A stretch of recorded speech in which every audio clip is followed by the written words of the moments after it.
آئے ہو تو پھر آپ کی اپنی مرضی ہے، اور اگر آپ انقلاب اپنے اندر پیدا کرنے کے لیے آئے ہو تو اپنے اللہ و رسول کا فرمان دل کے کانوں سے سننا، ایک ایک جملے پہ توجہ کرنا۔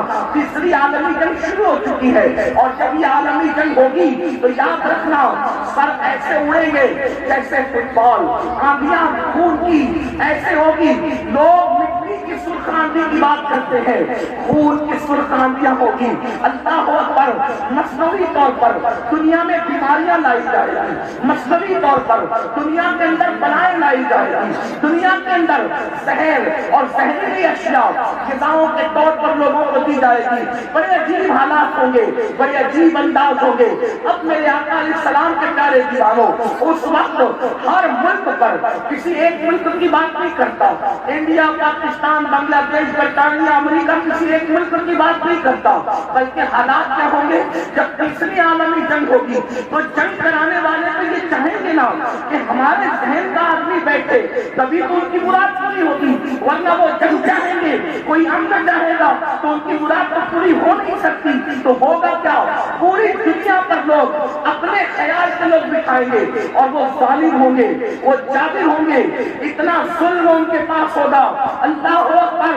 لوگ آج سے پہلے کے ظالموں کو بھول جائیں گے، فرعون کا ظلم، نمرود کا ظلم، شداد کا ظلم، وقت و نصر کا ظلم، یعنی جتنے بھی ظالم گزرے ہیں، سفاکیت ہو یا اور بھی کوئی آپ کے نزدیک اصطلاحات ہو، وہ سارے جو وہ جرموں کو اور ظلموں کو لوگ فراموش کر دیں گے۔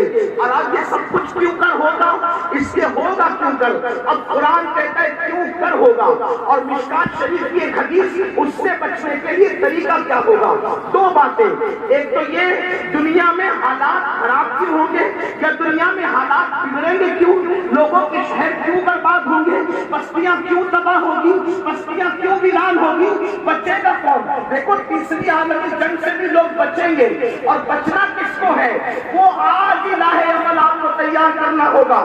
دل کے کانوں سے سننا، قرآن کہتا ہے وَمَا أَصَابَكُم مِّن مُّصِيبَةٍ فَبِمَا كَسَبَتْ أَيْدِيكُمْ۔ میرا اللہ فرماتا ہے کہ تم پر جو بھی مصیبت آتی ہے، تم پر جو بھی تکلیف آتی ہے، وہ تمہارے گناہوں کے سبب سے آتی ہے، وہ تمہارے گناہوں کی وجہ سے آتی ہے۔ اب پتہ چلا اللہ اکبر، بڑی بڑی بیماریاں اکثر لوگوں کو گناہوں کی وجہ سے، یہ نہیں کہتا کہ ہر بیمار گناہگار ہوتا ہے، ایسا نہیں کہتا، لیکن اکثریت کی بات کرتا ہوں۔ اللہ اکبر۔ یہاں پر میرے رسول کی پیاری امت کے لوگ موجود ہیں، خواتین ہو یا حضرات، بچے ہو یا جوان، کوئی نہ کوئی دکھ میں مبتلا ہے، سب کے دکھ الگ الگ ہے، لیکن آؤ آج دکھوں کا مداوع تلاش کریں، آج دکھوں کا حل تلاش کریں، آج تکلیفوں کا حل تلاش کریں۔ میرے عزیز، یہ محفلیں لطیفہ گوئی کے لیے نہیں ہوتی، یہ محفلیں گل و بلبل کی بات کرنے کے لیے نہیں ہوتی، یہ محفلیں اپنے مسائل کے حل کے لیے ہوتی ہیں۔ اب آج کے اللہ اکبر، اللہ اکبر، جو بڑی بڑی بیماریاں ہیں وہ گناہوں کی وجہ سے، اللہ اکبر، جو بے چینیاں ہیں وہ گناہوں کی وجہ سے۔ آپ کہتے ہیں نا مجھے سکون کی نیند نہیں آتی، گناہوں کی وجہ سے، قرآن کہہ رہا ہے گناہوں کی وجہ سے۔ آپ کہتے ہیں اولاد نافرمان ہو گئی، گناہوں کی وجہ سے، اللہ اکبر۔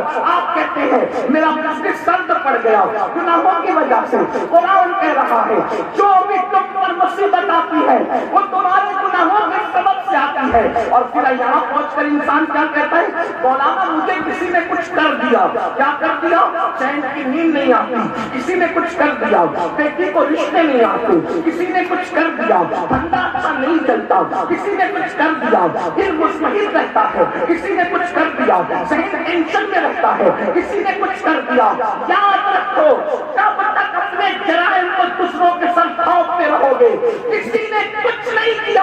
قرآن کہتا ہے تیرے کرتوت کی وجہ سے یہ تیری تکلیفیں ہیں، یہ تیری مصیبتیں ہیں۔ جب یہ آیت کریمہ نازل ہوئی، جب یہ آیت پاک نازل ہوئی تو اللہ کے رسول صلی اللہ علیہ وسلم، اللہ کے حبیب علیہ الصلوۃ والتسلیم خواتین جو ہے اللہ اکبر آیہ کریمہ کی تشریح کرنے لگے. اللہ کے رسول علیہ السلام اس آیت کی تشریح کرتے ہیں. اب دل کے کانوں سے سننا. اللہ کے حبیب علیہ السلام فرما رہے ہیں کہ دیکھو اللہ فرماتا ہے جو بھی تم پر مصیبت آتی ہے وہ تمہارے گناہ کی وجہ سے. اب آقا اس کو سمجھاتے ہوئے فرماتے ہیں کہ تمہارے جسم میں جو کھجلی آتی ہے یعنی کبھی کبھی جو تمہارا جسم کھجاتا ہے وہ کھجلی بھی تمہارے گناہ کی وجہ سے آتی ہے. مطلب کیا کہ اگر مسلمان گناہ نہ کرے تو کبھی اس کو کھجلی بھی نہ آئے.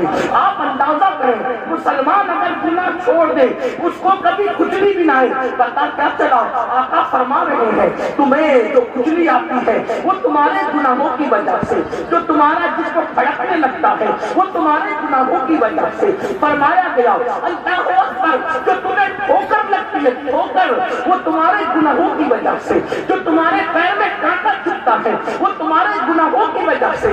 مطلب کیا اگر مسلمان گناہ نہ کرے زندگی میں کبھی اس کے پیر میں کانٹا بھی نہیں چبھے گا. اگر مسلمان اللہ اکبر گناہ نہ کرے کبھی اس کو ٹھوکر بھی نہ لگے گی. میں آپ سے پوچھنا چاہتا ہوں ولیوں کی فہرست بناؤ, ولیوں کی فہرست بناؤ.